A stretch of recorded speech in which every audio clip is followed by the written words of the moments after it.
El pasado sábado, día 18 de junio, en la sede de la Orden Rosa Cruz Amor Ábora en Santa Cruz de Tenerife, Ibiza Melián dio una charla sobre su libro, aparte de otros que tiene. Lo presentó Andrés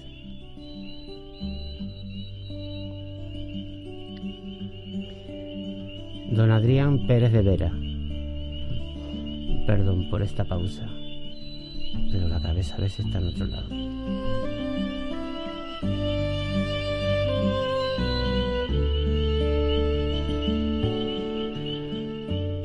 Adrián Pérez de Vera, conferenciante oficial de la Orden Rosa Cruz Amor Ábora en Santa Cruz de Tenerife, presentó a Ibiza Melián, y yo les dejo con esta charla que dio.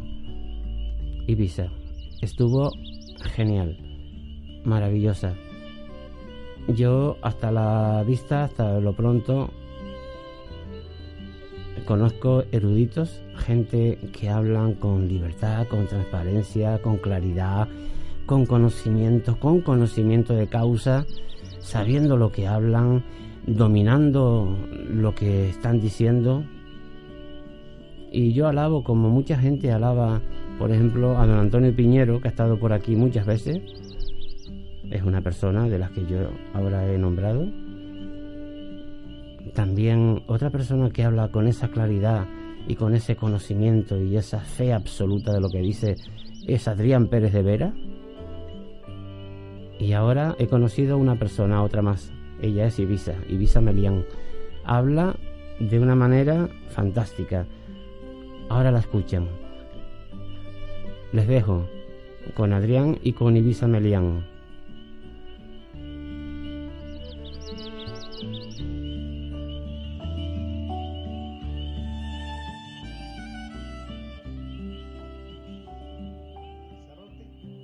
Hijos de padres tanto lanzaroteños como mamoreros. Entre junio del 2005 y 2007 ha sido concejal encargada de parques, jardines, playas, y del 2005 al 2007 está en la oposición. Ha recibido innumerables premios. Tiene un premio a un trabajo político, grandes retos de la industria turística, que le otorgó la Comunidad Hostel Sur, y también ha sido galardonada, reconocida como el mejor blog político por los premios Bitácora de 2009. Ha escrito numerosas obras. Aquí hay 7 que yo tengo registradas. Las 2 últimas tienen un enganche especial, pero todas son importantes. En el 2010 publica La relación de Sorolla con los liberales. Si se fijan en el libro, hay una idea de esta liberalidad, de esta liberación. Dice que solo el hombre liberado puede ser libre. Entonces hace un discurso al final del libro donde habla de esta liberación personal. Y esboza lo que los rosacruces decíamos desde hace muchísimo centuria, que para cambiar la sociedad tienes que cambiar primero tú. En la medida en que tú cambies, cambia la sociedad. Y esto lo repite varias veces, inclusive usa un eslogan que nosotros lo usamos también. Lo repite como un mantra, dice: percrucen ad rosam, a la rosa por la cruz. Nosotros lo decimos doble, decimos ad rosam percrucen, ad crucem per rosam, es decir, a la rosa por la cruz y a la cruz por la rosa. Esta rosa y esta cruz siempre están relacionadas, inclusive cuando se reúnen algunos miembros en forma oculta para generar lo que podríamos decir un partido liberal. Pues la relación de Sorolla con los liberales de la época también se refiere a este tema. Luego hay una incipiente aproximación al liberalismo.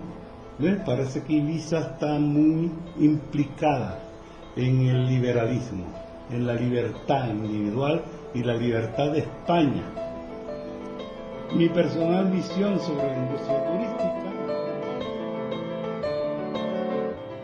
un ensayo político histórico novelado que trata de rastrear las raíces de la plena libertad desde el sustrato más ancestral.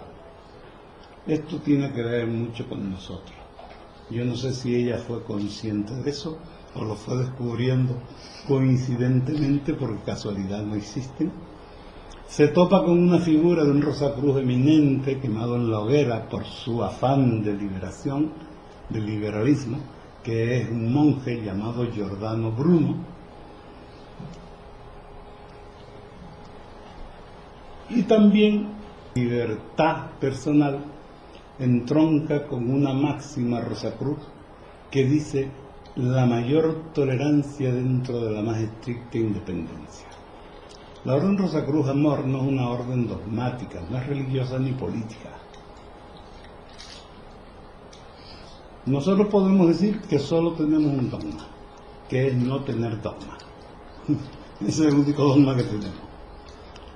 Nos proponen temas de estudio y es la investigación personal y el trabajo personal el que debe desarrollar si eso que nos proponen es cierto o es falso. Yo recuerdo al principio, aunque esté feo decirlo, yo llevo 51 años en la orden. Yo me he hecho persona allí. Y cuando me hablaban de reencarnación, yo lo describía. En ese entonces la sede estaba en San José de California. Yo no creo en la reencarnación. Nadie me decía nada. Ni sí, ni no, ni blanco ni negro. Allá tú, ahí te quedas. Con el tiempo aprendo que sí hay reencarnación. Y en los cursos que doy hago un experimento de reencarnación. Y la gente se queda flipando. Bueno, el número de artículos, charlas radiofónicas, entrevistas de distintos medios. Bueno, el número de artículos, charlas radiofónicas, entrevistas de distintos medios que ha hecho Ibiza es tan numeroso que no quiero cansarlo, y por eso, sin más preámbulos, le doy la palabra a Ibiza Meliá, agradeciéndole su asistencia.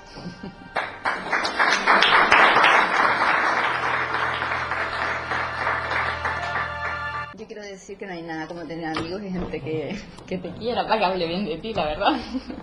Tengo que agradecer a la Orden Rosacruz, porque además todo fue como, si las casualidades no existen, todo fue un poco casual.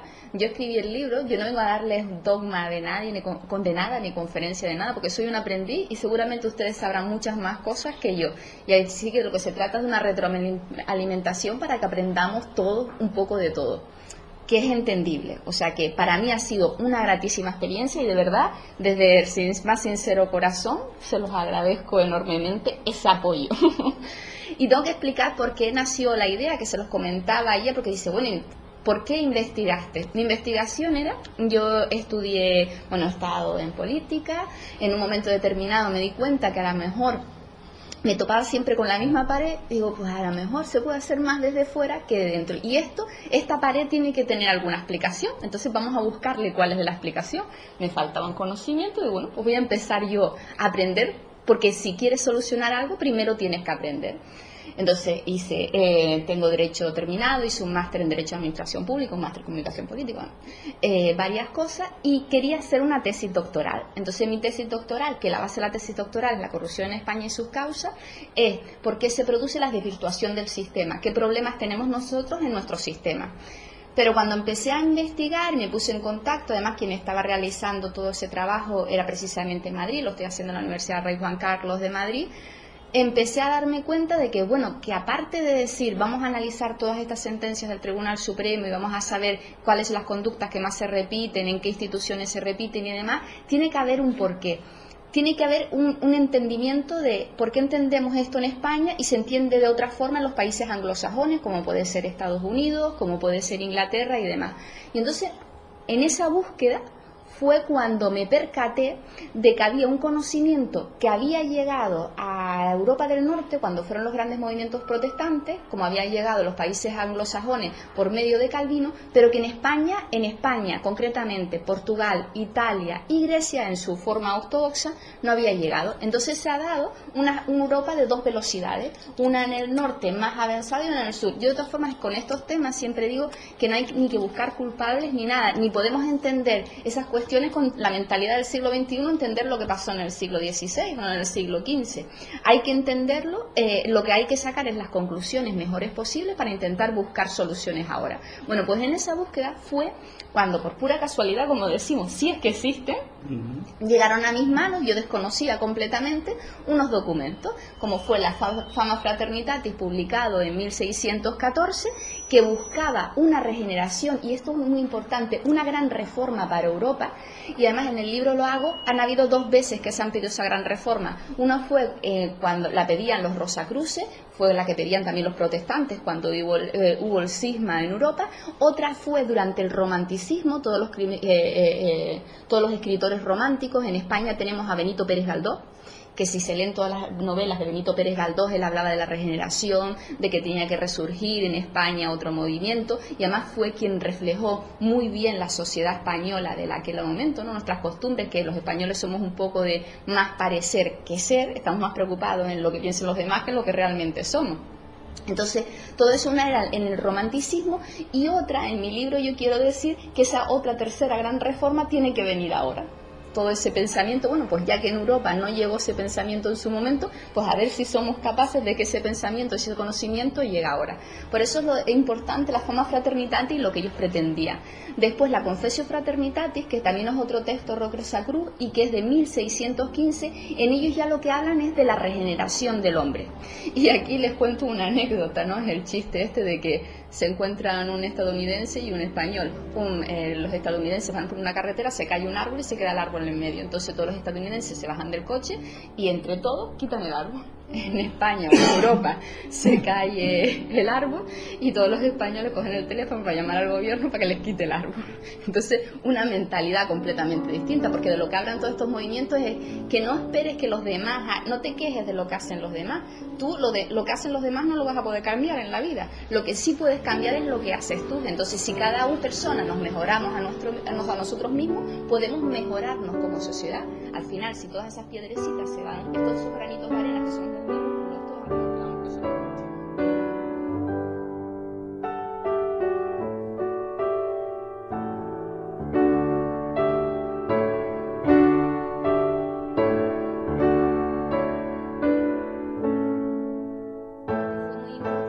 porque hablaba de esa regeneración del hombre. Y después tenemos por otra parte las bodas químicas de Christian Rosenkreuz, que bueno, yo vengo a hablarles de ellas, pero ustedes la conocerán más, que apareció en 1616 y que habla del camino que todo iniciado debe llevar durante su vida para que su materia y su espíritu termine disolviéndose con el absoluto. Y yo creo que es muy importante, y además en las bodas químicas, si las leemos, habla de siete etapas, que también, por ejemplo, en las culturas no teístas, como puede ser el budismo, hablan de los 7 chakras. Tanto el rojo, además ahí hago una pequeña mención, habla cuando sube el ascensor, rojo, amarillo, rojo, naranja, amarillo, verde, azul, índigo, hasta que se abra el último. Pues se refiere a eso, a los chakras, ¿no? Lo que pasa es que yo ahí lo menciono como que va subiendo un ascensor y va subiendo en colores. Pues al final Christian Rosenkreuz, en ese viaje, en esas bodas que él hacía, era la comunión de esa materia y ese espíritu hasta llegar, y yo creo que es muy importante. Pues en todos, como decimos, en todos esos documentos hay que tener en cuenta que salieron en una época muy importante para Europa. No sé si conocen la Guerra de los 30 años, cuando enfrentó a la parte protestante y a la parte sur, que en todo esto había una creencia, la necesidad de trascender del ser humano. Y después, como siempre, la política o el poder que utiliza sus sentimientos para su beneficio. Al final los protestantes no es que fueran mejor que los católicos, los protestantes fueron apoyados por unos príncipes que querían salir del la hegemonía del emperador y el papa se habían cansado ya de que ellos no tener poder, y ellos querían poder, y entonces apoyaron por eso a los protestantes, no seguramente porque tuvieran otros fines más mejores. Entonces en ese enfrentamiento que fue la guerra de los 30 años, mataron a la mitad de Europa, la mitad de los europeos murieron. Fueron guerras, la verdad, que devastadoras y que no se deberían jamás repetir. Entonces, cuando muchas veces pasan cosas en el presente, decía Santayana que el que no se conoce su pasado está condenado a repetirlo. Por eso siempre la historia hay que recordarla para no repetir los mismos errores anteriores. Murieron más de la mitad de los europeos. Con la guerra de 30 años, después de todo eso, se alcanza una paz de Westfalia, y es cuando se acaba con la República Cristiana, con la hegemonía del poder absoluto del emperador y el papa. Y en ese conglomerado de postulados tenemos a Lutero, a Zwingli y a Calvino. De todas formas, hay que decir que Calvino, que fueron las ideas que emigraron con los padres peregrinos a Estados Unidos, y es esta mentalidad completamente que la nuestra, esto sí estaba dentro del catolicismo. Lo que pasa es que dentro del catolicismo, Calvino, Lutero escribían en la lengua de que hablaba la gente común de la calle. Estamos hablando de una sociedad donde mayormente eran analfabetas.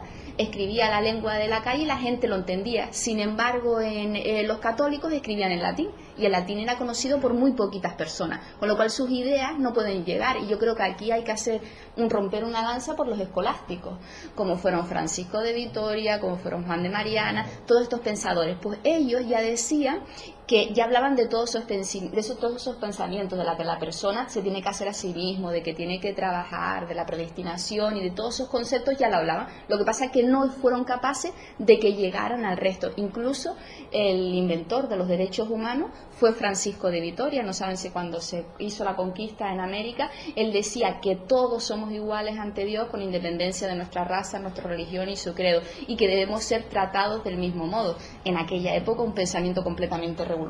Sin embargo, esos pensamientos que fueron de ellos no llegaron a calar en el resto de la sociedad.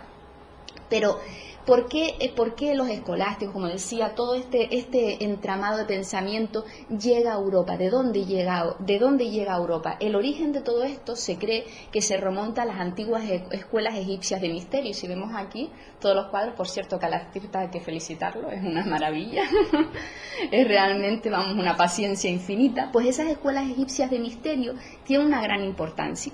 En esas escuelas egipcias, porque muchas veces cuando se habla de la Orden Rosacruz, por la mentalidad que tenemos en España o en el sur de Europa, se cree, o de los masones o otras corrientes, se cree que tienen un conocimiento escondido, que no se lo quieren dar a los demás. No. Lo que decían esas escuelas egipcias de misterio, y ya empezaban ahí, es que hay un lenguaje que hay personas que no están preparadas porque no quieren aceptarlo, ¿no? Y entonces hay que dejarlas, no pasa nada, no hay que dar. Entonces, para que esas personas, que sea fácil transmitir esos conocimientos a las personas que realmente los quieren conocer y los quieren aceptar, es como si te viene alguien a hablarnos de matemáticas y nosotros no somos matemáticos, pues seguramente nos aburrirá, porque no nos interesa ese tema y no lo escucharemos. Pues esto es lo mismo, le hablaban de temas que la gente quería que le escuchase y le interesase. Pues en esas escuelas egipcias de misterio entraba la gente por unos procesos, una iniciación, y todos esos faraones, todos esos maestros le explicaban todas esas teorías, que al final vienen a ser la esencia de las mismas teorías que ahora. Y estas escuelas egipcias de misterio tuvieron su esplendor en el 1350 a.C. Pongamos la fecha, o sea que estamos remontándonos. Exacto, muchísimo antes. E incluso el monoteísmo, quien lo impuso, no porque nosotros pensamos que después vinieron los judíos, no, quien lo impuso fueron los egipcios. Akenatón ya impuso el monoteísmo. Y nos vamos a dar cuenta de cómo hay similitudes entre unas corrientes y demás. Gandhi es el que dice, y él era una persona muy creyente, él decía que lo mismo que un árbol tiene múltiples ramas y hojas, hay una sola religión verdadera y perfecta, pero diversificada por los hombres en diferentes ramas. Es decir, que al final el tronco espiritual es el mismo. Lo que pasa es que debido a nuestra cultura, a nuestra forma de ser, lo vamos explicando e interpretando de la mejor manera posible. Pues esas corrientes de las escuelas egipcias de misterio, ahí emerge una figura muy importante, que es Tot, el dios Tot. El dios o la figura de Tot. Tot era el mensajero entre la parte celestial y la parte terrenal, y era el representante de la sabiduría.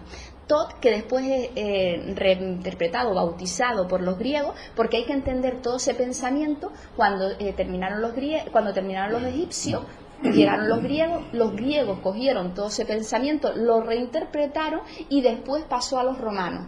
Y mucho del pensamiento que nosotros vemos en Platón, no sé si han leído el Timeo, del que se funda mucho de la religión cristiana, sus postulados vienen incluso del Timeo de Platón. Son reinterpretaciones de lo que ya se había dicho en un inicio, pero a lo mejor con diferentes palabras.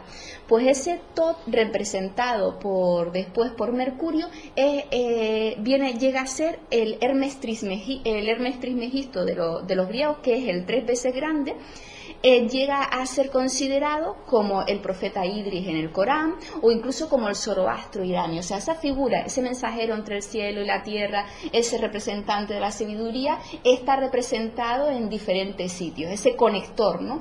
Incluso se dice que puede que no llegara a ser una persona, sino que estamos hablando, que es lo que dicen los historiadores, de una corriente filosófica que al final se le engloba dentro de ese conocimiento.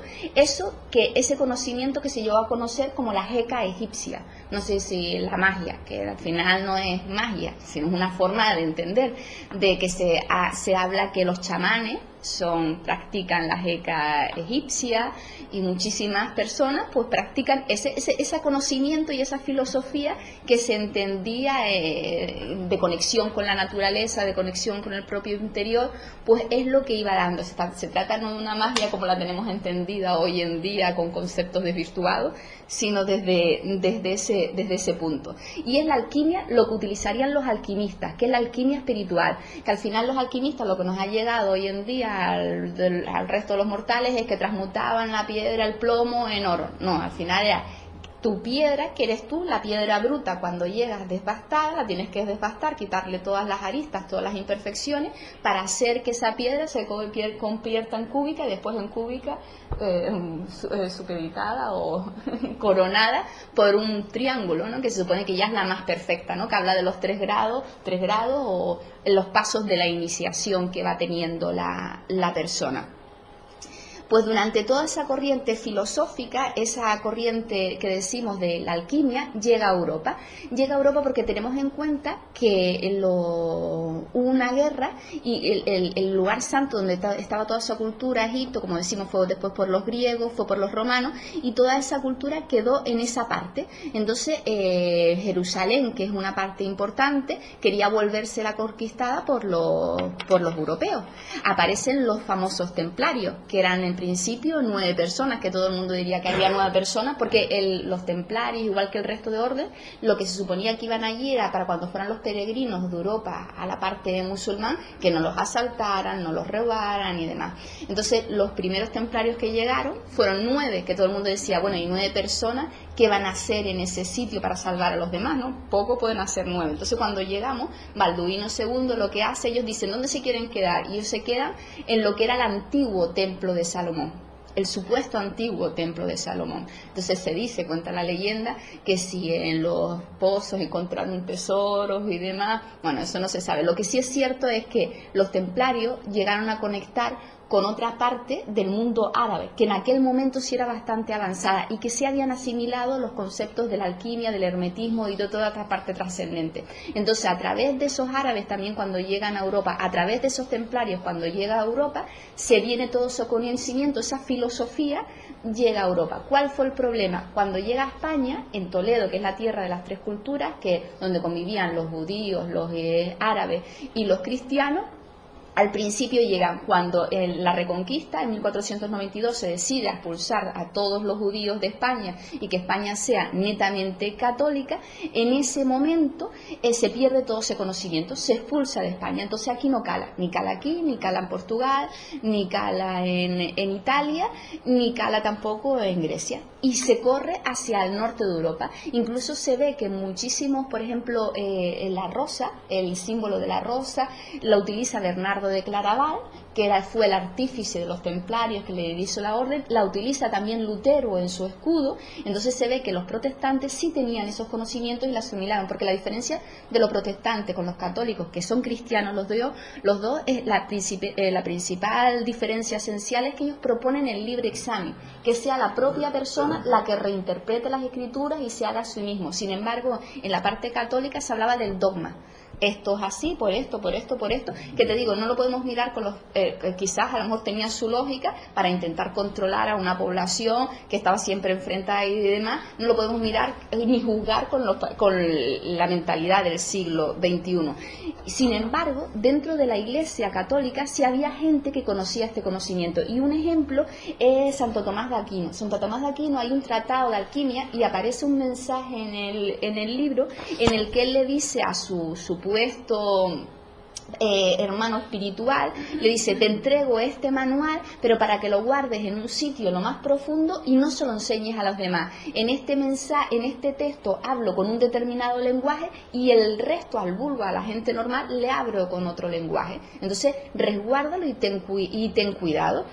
Pues ese documento, como decimos, que es en el libro aparece esa premisa, se la dicen a María, María, que es una de las protagonistas, para que tuviese cuidado. Yo lo que hago es un símil de María, que es una de las protagonistas, con María la judía. María la judía se cree que por los historiadores fue una de las mejores filósofas, de las mejores alquimistas de todas las épocas, si es que fue mujer realmente, y sería la primera mujer de la historia. Incluso Fulcanelli la llega a llamar como maestra de los filósofos. Pues con esa alegoría, y además no sé si conocen el baño María, que hoy conocemos como el baño María, pues se le atribuye que lo inventó María la judía, que al final se trataban, cuando ponían el atril de la alquimia, ponían todo el material para que se cociera toda la vez, y entonces de ahí viene lo del baño María. Dentro de todo ese cuerpo hermético que estamos hablando, hay tres libros importantes. Escuchando La Puerta Estelar desde el estudio de la nostalgia en Candelaria Radio. Entonces él se mantuvo firme. Y hay unas palabras que él pronuncia cuando lo van a quemar en la hoguera y se las dice a quien lo van a quemar, y yo creo que son muy importantes. Además, aparte, a mí me encantaron. Se las voy a leer si no les importa. Dice: yo sé que me condena vuestra demencia suma. ¿Por qué? Porque las luces busqué de la verdad, no en vuestra falsa ciencia, que el pensamiento abruma, con dogmas y con ritos robados otra edad. Leyenda vuestra historia, fantástica y extraña, decid a vuestro Papa, vuestro Señor y Dueño, decidle que la muerte me entrego como un sueño, porque es la muerte un sueño que nos conduce a Dios. Hace Dios idea que en 1000 evoluciones da la materia forma y vida a la creación, al Dios del pensamiento, al Dios de la conciencia, al Dios que vive en mí, al Dios que anima el fuego, la luz, la tierra y el viento. Yo creo que es muy importante, ¿no?, decir, mi Dios interior, todos los elementos, esa conexión con la naturaleza, y Él lo defiende y Él se lo respeta. Y además les dice: ustedes tembláis más por asesinarme a mí que yo porque me vayas a matar, ¿no? O sea que esa figura creo que es muy importante. Además, también es importante, y también tanto Giordano Bruno fue Rosacruz como Goethe. Hay un Fausto, no sé si lo han leído, yo creo que una de las mejores obras, y él en el que dice que primero tienes que matar todos tus demonios, tus pasiones, tus viajes bajos instintos, para después salvarte, para después redimirte. Habla también, al fin y al cabo, de un proceso iniciático, y además avisa de que ese camino es bastante cabroso, y que en ese camino podemos tener muchísimas tentaciones. Y yo lo pongo ahora en relación con una película, no sé si han visto, de Al Pacino, nueva, la del Diablo, donde sale, pues en esa película el diablo supuestamente tienta a un abogado, un joven abogado. Entonces el joven abogado al final lo tienta primero por la ambición. Entonces después matan a su mujer, tal vez se da cuenta de que ha pecado, ¿no?, de que ha sido ambicioso, y su ego pues la ha llevado a esa situación. Pero después pues dice, si volviera hacia atrás, pues bueno, le dan la oportunidad de volver hacia atrás, de que no vendiera su alma al diablo. Pero el diablo vuelve a tocarle y después lo tienta con su ego, ¿no? Le dice, él ya dice, no, quiero darte más caso, y dice, no, yo no quiero más caso, pero lo tienta, dice, bueno, pero si te hago una entrevista y si te hago tal, al final lo tienta con su ego. Entonces lo que nos viene a avisar la película un poco es, oye, cuidado, que tú dices que por este camino es malo, pero que hay muchos sinuosos puntos en el que puedes caer, ¿no? Y eso es lo que nos venía de ser Fausto. Y hay una frase que les dicen los ángeles a él, que dice, a quien siempre se esfuerza con trabajo, podemos rescatar y redimir. De lo que viene a avisar es que siempre tienes que trabajar, y a lo largo de tu vida es un constante esfuerzo el seguir mejorando. Nunca llegamos a saber lo suficiente. Pues como digo, todo esto fue un conocimiento para mí, y fue un conocimiento porque al final lo que yo quería conocer, como comentaba al principio, era la esencia humana. ¿Por qué somos de una forma? ¿Cómo podemos mejorar? Y entonces llega la figura de Carl Gustav Jung, que lo comentaba ayer, no sé si conocen a Carl Gustav Jung. Carl Gustav Jung empieza a viajar a lo largo de todo el mundo. Él fue discípulo de Freud, pero no estaba de acuerdo con las teorías de Freud, y entonces empezó a viajar por todo el mundo y se da cuenta que en todas las culturas, en todos los sitios, la gente piensa lo mismo y ve lo mismo. Es decir, aparece en su sueño, aparece el sabio, la persona mayor, aparece el loco, aparece la serpiente. Entonces se da cuenta que todo está relacionado y que al final la persona, en toda la teoría que él hizo, tenemos una máscara con la que nos queremos mostrar a los demás, que es lo que nosotros pretendemos que los demás crean de nosotros, pero que no somos realmente nosotros. En nuestro interior tenemos el ánima y el ánimo, es decir, la parte femenina y la parte masculina, y lo que hay que hacer es integrar esas dos partes. Eso se llama la individuación. Pero fíjate tú que ese conocimiento al final viene a ser lo mismo que trascogemos de la alquimia y del hermetismo. Eso ya estaba presente en la religión católica, que decimos que bueno, que era contraria. Él habla de que cuando se integran los dos polos opuestos, tú tienes que ser capaz de ver el mandala budista. Si se dan cuenta, cuando nosotros vemos las grandes iglesias góticas, que supuestamente fueron hechas por los templarios, mandados por los templarios, por los masones, en esas iglesias aparecen los rosetones. ¿Y qué son los rosetones sino mandalas? Entonces toda esa cultura estaba transmitida, y además la de la luz, porque Bernardo de Claraval, toda esa gente hablaba de que tenía que entrar la luz. Esa fue la gran revolución cuando se pasó del románico al gótico, que entrara la luz, el dios Ra, además, que era el que daba la iluminación. Al final todo esto viene relacionado unas cosas con otras, explicadas de distinto nombre. Pues Carl Gustav Jung fue muy importante también porque se reunió con otros intelectuales en el Círculo de Erano. En ese Círculo de Erano había personas de distintas culturas y religiones, como fue Henry Corbin, que era por la parte musulmana, y muchísimos historiadores. Y entonces analizaron los diferentes símbolos y mitos, leyendas, símbolos y mitos en todas las culturas, y se dieron cuenta que había diferentes percepciones. Un elemento que se dieron cuenta era la de la resurrección, cómo la resurrección, muerte y resurrección aparecen en las distintas culturas. Yo no sé si conocen la leyenda de Irán Abif, que es contada por los masones. Bueno, la leyenda de Irán Abif viene a decir que cuando se quiera subir a compañero, eran tres compañeros. Irán Abif era el arquitecto del templo de Salomón. Entonces Salomón lo trajo para que fuera un templo magnífico. Y tres compañeros estaban envidiosos de él, porque quería saber cómo hacía él esas cosas. Entonces él no se las daba, y él tenía una palabra secreta. Entonces ellos querían acceder a la palabra secreta para poder conocer esos conocimientos. Como Irán Abif no se los da, los tres compañeros que representa la ignorancia, el vicio, la envidia, pues lo matan, lo terminan matando. Y después nace una acacia, que es la sabiduría, y renace, lo entierran de la acacia y renace. Entonces lo que viene a explicar es la resurrección, muerte y resurrección, pero que esta forma explicada en leyenda en Irán Abif es la misma, muerte de Cristo, muerte y resurrección. Al final mueres, que no es literal, mueres en una vida, digamos, de imperfecciones, y tienes que renacer en una vida más perfecta. También se encuentra en el culto de Mitra, Dionisio, Baco, Adonis, Krishna, figuras que representan al final al gran maestro, que viene a enlazar con el sol, con el dios sol Ra. Otro elemento que aparece en todas esas historias es el número 3. Los que mataron a Irán Abif eran tres compañeros que representaban la ignorancia, la hipocresía y la ambición. Pero es que 3 también eran los 3 días que Cristo tardó en resucitar. Y si vemos, va apareciendo el número 3 en diferentes entornos. Al final, ¿qué es el 3? Es el 1, lo que decíamos antes, el masculino, el femenino, y el 3 es el integrador de los otros dos. Entonces la parte integral, se supone cuando llega al 3, al tercer día, es cuando tú ya has logrado integrar los opuestos, ya has logrado que todo dicho de una forma críptica para que la gente lo entendiera y lo asimilara de una mejor forma. En la hermandad de Doña Blanca ya hubo un curso de iniciación y todas las... Estamos escuchándola a ella. Nos está hablando de su última obra escrita, La Hermandad de Doña Blanca. Ella es Ibiza Melián. El pasado 18 de junio, sábado, desde la Orden Rosacruz Amor, ahora en Santa Cruz de Tenerife, dio esta charla Ibiza Melián, simplemente magnífica. Entonces, como estaba extendido entre los soldados romanos, si se fija, Dios cuando nace en Belén y vienen a adorarlo los pastores. Claro, la gente era fácil que asimilar eso, porque ya lo tenía que recoger, ya lo recogía de otras culturas.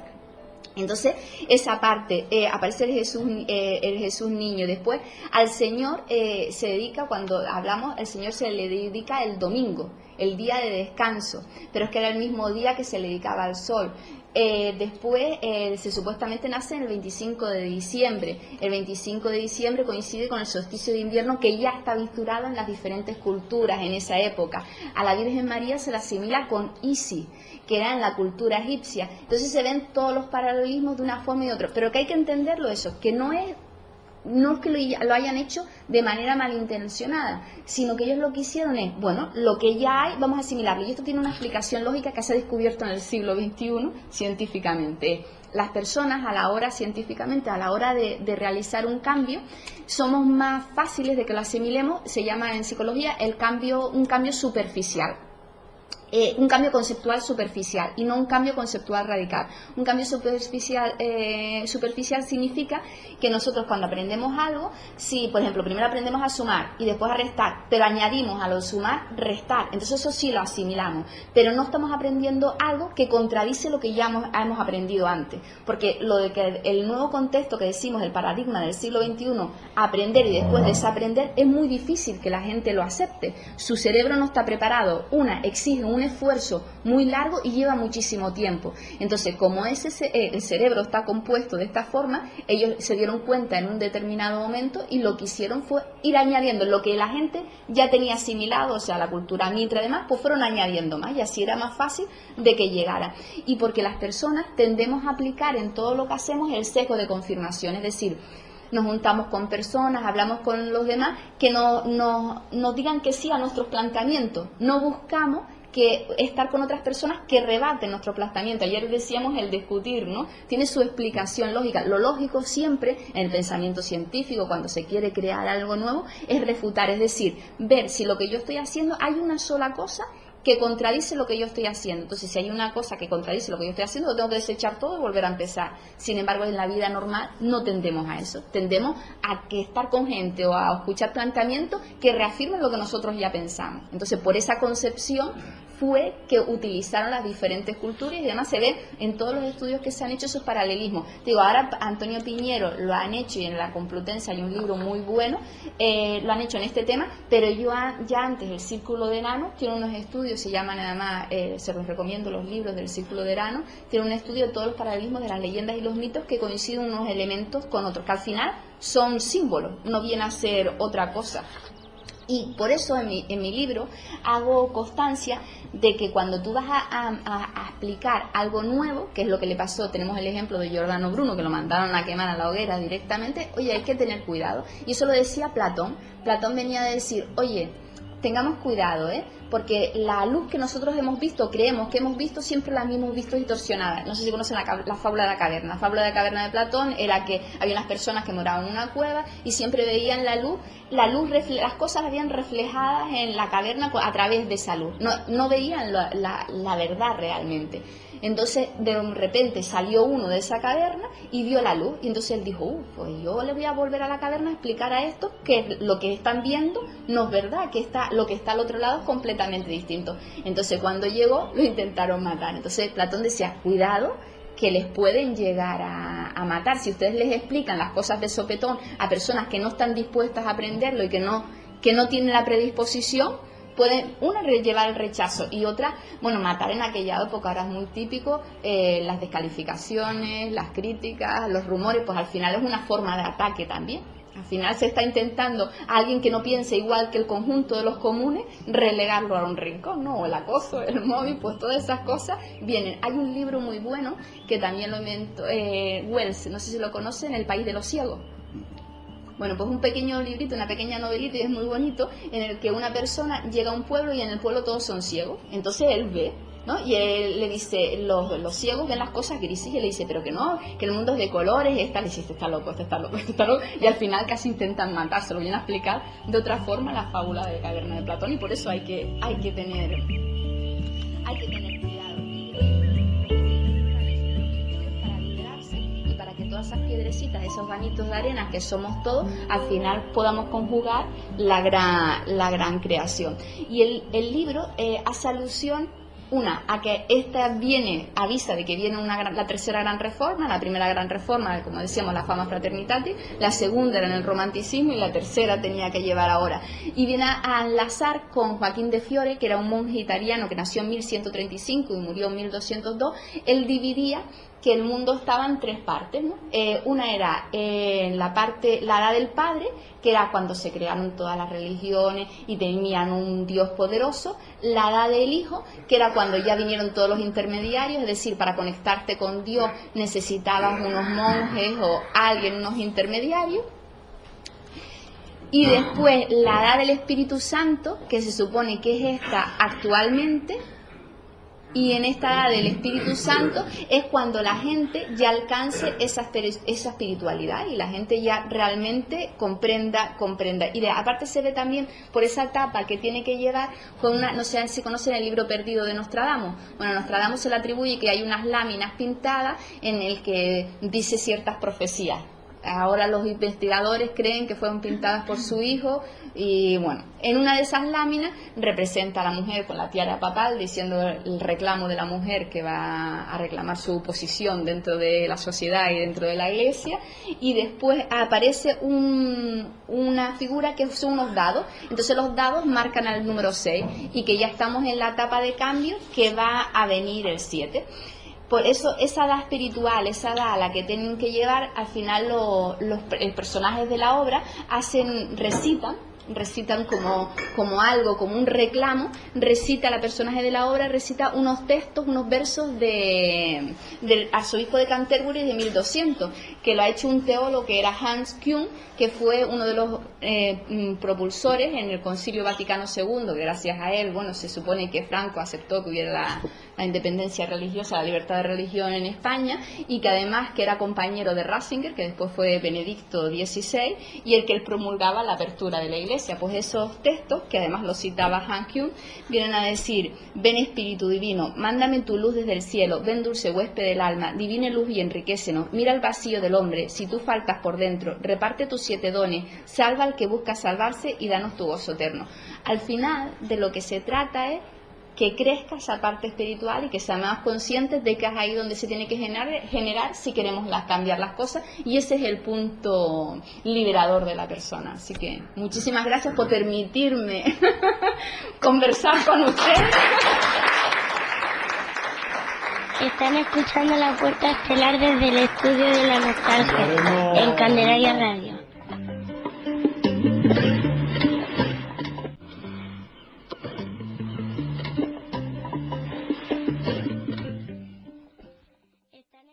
La Puerta Estelar desde el estudio de la Nostalgia en Candelaria Radio.